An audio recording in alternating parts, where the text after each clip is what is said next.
and we're headed to the gun show in Las Vegas.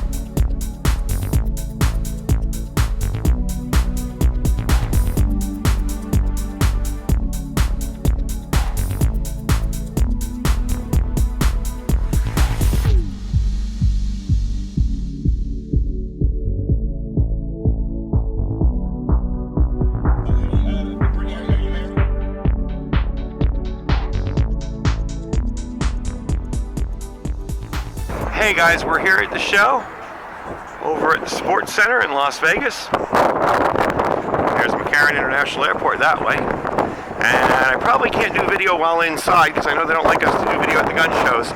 But I'll be back home and I'll drop off everything that I picked up today and give you a walkthrough of what I got. Alright guys, thanks for coming back. Hope you enjoyed my little 47-second montage into Las Vegas. Takes us about an hour to get there, but I figured I'd give you a little ride along with us into the show.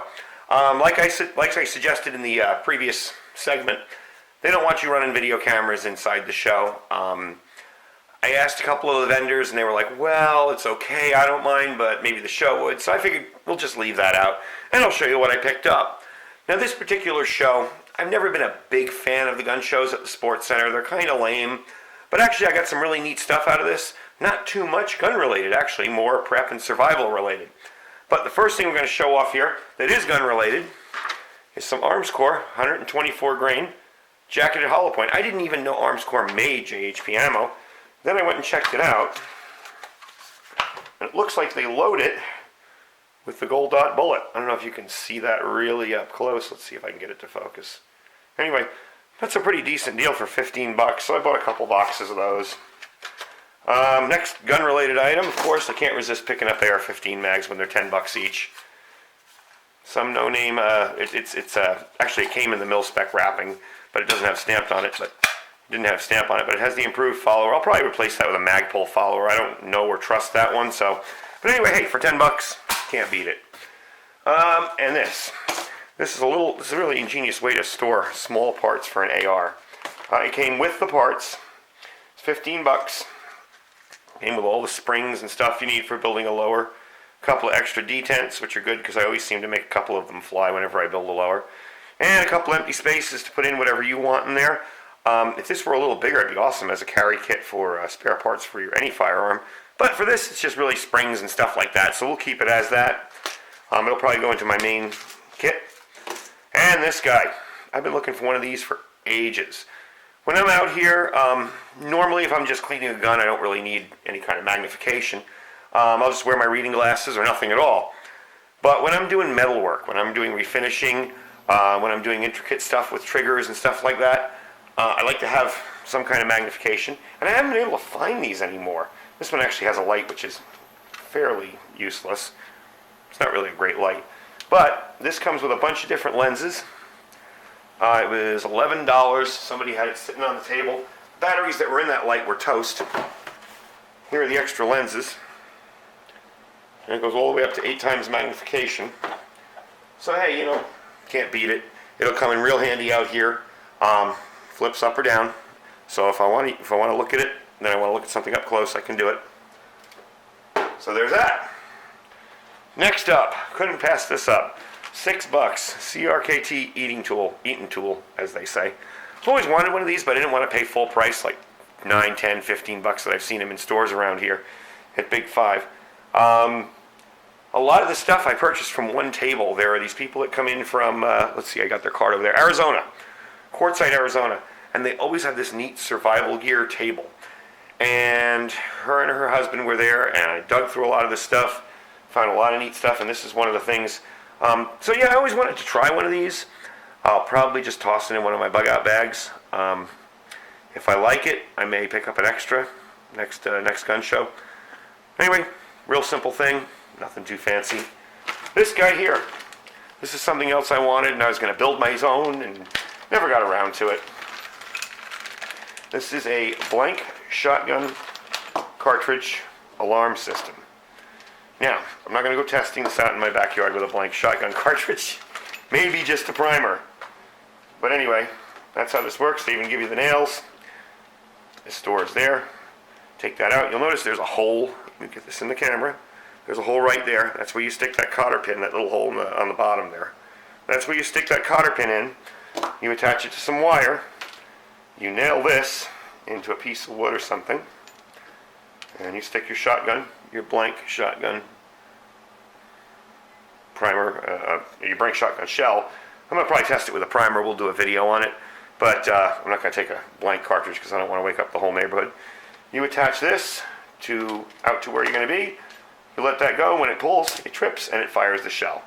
Always wanted one of these for my backyard. It's not something I'm going to deploy 24/7.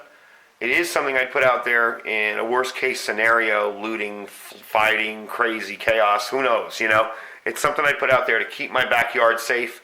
I do have a camera out there, but, you know, I can't be sitting staring at a camera 24/7, so if I hear a loud explosion, I know somebody's back there. Anyway, moving on. This guy here, I just couldn't resist this. He was selling these for $1 each. They're the old military distress signals. I haven't got it to flash yet, but I suspect it needs to warm up. Takes 1D battery. They're little strobes. I think it needs to warm up. If you get one of these, make sure you read the instructions, because I bought it and I thought, oh well, I just got ripped for $1. Put a battery in, it wouldn't light up. Because this bulb in here isn't screwed all the way down flush, so it doesn't touch the battery. And it uses 1D battery, and I thought, well, heck, who even uses D batteries anymore? That's kind of cool. The only information I was able to find on it, this is the box for it, is they discontinued them in 86. I think it was from 72 to 86. It was used on life rafts and maybe on your vest if you were a flight crew. And supposedly it flashes. I can't get it to flash, but I figured, hey, even if it doesn't flash, it's a convenient little light that I can stick somewhere, and if the power goes out, lights go out in here, I got a little flashlight with me. I'm going to leave it on, and if it does start flashing, I'll bring it back into the camera. All right. My good old friend at the gun show, the Duke of Fremont. This guy's totally cool. If you look him up on Facebook or on YouTube, he has a YouTube channel. He dresses up like a, I don't know, 1930s, 40s gangster. Drives a big old black gangster car, and he's down on Fremont Street in Vegas, and he plays a lot of charity poker. Does a lot of traveling. If you follow him on YouTube on here, you'll see him landing in the middle of some African bush with the natives greeting him. But he's a really cool guy, and he also sells gold and silver. So I always pick up at least 1 or 2 rounds from him. This is the Buffalo 1 ounce, round. And it's nice, you know, I can buy in cash. I don't like a record of my precious metals or purchases. You know, I prefer to buy them anonymously, so it's kind of handy. These are little 1/10 ounce. I think these were $2 something each, $2.50 each. Probably way over spot, but what the heck, you know, I mean, they're fun. But I always at least buy 1 or 2 ounce coins from him. He's a pretty good guy. He doesn't really gouge too much, you know, he doesn't overcharge over spot for stuff, so it's pretty cool. I enjoy buying from him. Next up, another one of these. Sol 2-person emergency bivvy. Actually, this is an XL, not a 2-person. The reason I bought this is I'm going to test this. I'm actually going to take it out, open it up, and do a video on it. I didn't want to do it to the ones in my bug out bags because they really are 2-person bivvies. This is an XL. I got it because it was cheaper because it's just an XL. I'm going to tear it apart and see what it looks like, see how warm it keeps me. We'll do a video on it. And hey, if I can fit it back in here and don't destroy it in the video, it'll go live in the car, the emergency bug out bag in the car. Next up, of course, paracord. Anytime I see it, I pick it up. This stuff here, I have friends of mine that sell AmSoil in Las Vegas, and that's mostly car stuff. But the wife of the husband that sell it, she turned me on to using this for, just wiping off your guns, cleaning your guns. To me, it smells like WD-40. I probably wouldn't use it as a cleaner, but I like having this around for, especially after parkerizing. I just spray the gun down and it soaks in. Or when I've come home and I've been open carrying my gun out at, where I work, and it's dusty and filthy. I can just wipe it off, and it's good to go. Another neck knife. I'm becoming addicted to neck knives. Mainly because I use them for work and I'm always cutting open boxes. There's a little guy. I think this was $8. It's a stainless steel. It's AUS 6. I've never even heard of that. I've heard of AUS 8, but not AUS 6. I did have to do a little work on the grind was nice, but it needed some work. Now it's really sharp. It's shaving sharp now. So I can use this instead of worrying about having a nice knife out there. I wouldn't want to bring out my more expensive neck knives.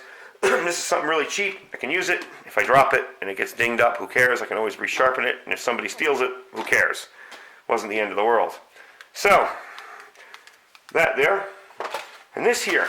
Now this is individual camouflage, class 2 polyester, 1111. Got some mil-spec writing on it.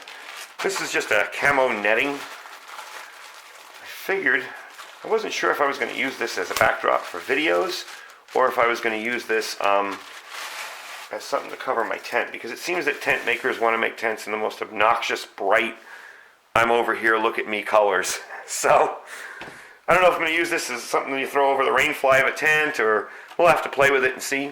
I think it was $5, so, yeah. Well worth it. I'll find a use for it. And lastly, oh no, I forgot this little guy. I have a little plastic flashlight on my everyday carry bag. I want to replace it with this one. This is brighter and smaller, lighter, and kind of cool. Uses little watch batteries in here.